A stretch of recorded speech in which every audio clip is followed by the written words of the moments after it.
পৃথিবীর অন্যান্য দেশের মতো বাংলাদেশেও গড় আয়ু বেড়েই চলছে আলহামদুলিল্লাহ। বাংলাদেশে এখন গড় আয়ু প্রায় ৭২-এর মতো, অনেক ক্ষেত্রে অনেকের আরও বেশি।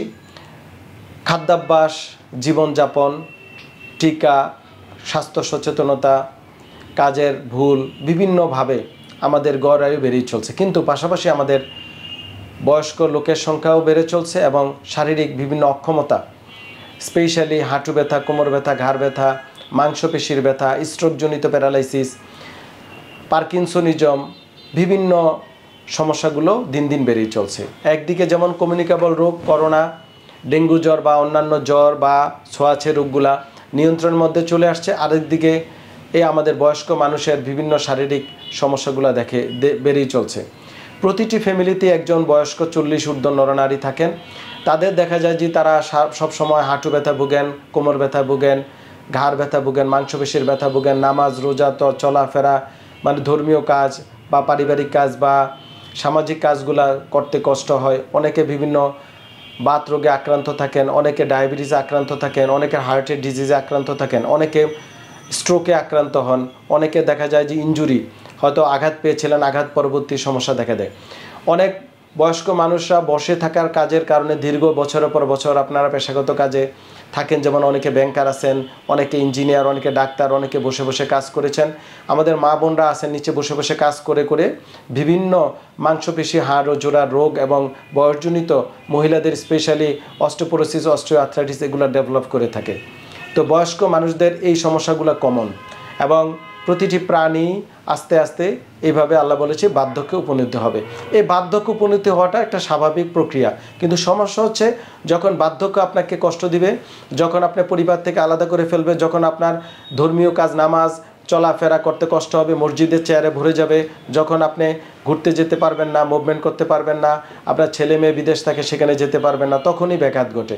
যখনই বিছনায় পড়ে থাকবেন তখনই সমস্যা, কারণ আপনার ব্যক্তিগত কাজ, চলাফেরা, তারপরে হচ্ছে আপনার ড্রেসিং, আপনার টয়লেটিং, এগুলো আপনার কষ্ট হয়ে দাঁড়ায়। তো বয়স্কদের এই বিষয়ে আমাদের সচেতন হতে হবে।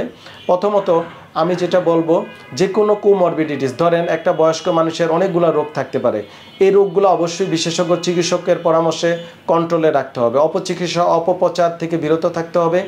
সঠিক চিকিৎসকের পরামর্শে আপনাকে চিকিৎসাগুলো, যেমন ডায়াবেটিস কন্ট্রোলে রাখতে হবে, উচ্চ রক্তচাপ কন্ট্রোলে রাখতে হবে, খাদ্যাভ্যাস ঠিকমতো খেতে হবে, পর্যাপ্ত আমাদের বয়স্কদের ঘুমাতে হবে, হাঁটা চলাফেরা অভ্যাস করতে হবে। আমাদের দেশে এই সমস্যাটা একেবারে বেশি। উন্নত বিশ্বে নিয়মিত প্রবাসীরা বিভিন্ন চলাফেরা করে, সুইমিং করে, এক্সারসাইজ করে, পার্কে যায়, হাঁটে, ঘোরাফেরা করে, ঘুরতে যায়, ট্যুরিজমে যায়, কিন্তু বাংলাদেশে এটা নেই। তো আমরা আসুন, আমাদের যারা বয়স্ক সিটিজেন আছেন, আপনারা আমাদের সিনিয়র মানুষ, আপনারা দীর্ঘায়ু হলে আমাদের জন্য ভালো, আপনারা একটু সচেতন হন ও অতিরিক্ত তৈল, চর্বি বা লবণাক্ত মিষ্টি জাতীয় খাবার আপনারা পরিহার করুন। আপনাদের অন্যান্য রোগগুলা নিয়ন্ত্রণের পাশাপাশি আপনারা হাঁটার অভ্যাস করুন। আপনাদের বিভিন্ন শারীরিক কসরত, যেমন সুইমিং মানে সাঁতার কাটা, তারপরে হাঁটা, এগুলা অনেক উপকারী। প্রয়োজনে অনেকে সাইক্লিং করতে পারেন, যারা সাইকেল চালাতে পারেন। মা বোনরা গ্রামে থাকেন, তারা নিয়মিত রাস্তায় বা পার্কে বা যেখানে সম্ভব আপনাদের অবশ্যই পরিবেশ আছে, সেখানে নরম জুতা পরে আপনারা নিয়মিত হাঁটা চলাফেরা করবেন। আর বয়স হলে অ্যাডভান্স বিভিন্ন রিহ্যাব ফিজিও অত্যন্ত কার্যকরী, যেখানে সেখানে ফিজিওথেরাপি দিয়ে বিপদে পড়বেন না। অনেক ক্ষেত্রে ভুয়া ফিজিওথেরাপিস্ট দিয়ে বাংলাদেশে ভরা, অনেকের ডিগ্রিবিহীন। তো আপনাকে প্রপার সঠিক জায়গায় ফিজিওথেরাপি চিকিৎসা নিতে হবে, তবে তার আগে আপনাকে ডায়াগনোসিস কনফার্ম করতে হবে। ধরেন হাঁটু ব্যথা হতে পারে, হাঁটুতে আর্থ্রাইটিস, কোমর ব্যথা, পিএলআইডি, এই সকল রোগের ডায়াগনোসিসটা খুব ইম্পর্ট্যান্ট। এই ডায়াগনোসিসের পাশাপাশি আপনাকে অ্যাডভান্স বিভিন্ন এক্সারসাইজ করতে হবে, বিভিন্ন ইলেকট্রোথেরাপি দিতে হবে, তবে সেটা অবশ্যই বিশেষজ্ঞ চিকিৎসকের এবং বিশেষায়িত হাসপাতাল বা সেন্টারের স্বর্ণপন্ন হয়ে করতে হবে। অনেকে আপনারা বাসায় ডেকে ডেকে বয়স্কদের বিভিন্ন ভুয়া থেরাপিস্ট ডেকে, যারা ডিগ্রি নেয় তাদেরকে ডেকে ডেকে আপনারা ব্যায়াম করান, থেরাপি দেন, হিট দেন, মেশিন দিয়ে ব্যায়াম করান, ডলাডলি বিভিন্ন ম্যাসেজ করেন। এটা করবেন না, এতে আপনারা অনেকে পক্ষাঘাতগ্রস্ত, পঙ্গুত্ব, অনেকে মারাও যায়। আমাদের কাছে রোগীরা আসে। তো বয়স্কদের এই বিষয়ে আমাদের সাবধান হতে হবে। আপনারা সচেতন হবেন, আপনাদের খাদ্য তালিকাটা ভালো, পুষ্টিকর খাবার নেবেন, পানি পরিমিত ডাক্তারের পরামর্শ অনুযায়ী পানি খাবেন, ঘুমাবেন, ধর্মীয় কাজগুলো করবেন, প্রয়োজনে বিশেষজ্ঞ চিকিৎসকের স্বর্ণপন্ন হয়ে আপনারা সুস্থ থাকার চেষ্টা করবেন এবং অ্যারোবিক্স বিভিন্ন এক্সারসাইজগুলো করবেন। সামাজিক পারিবারিক বিভিন্ন অনুষ্ঠানগুলোতে আপনারা নিয়মিত যোগদান করবেন।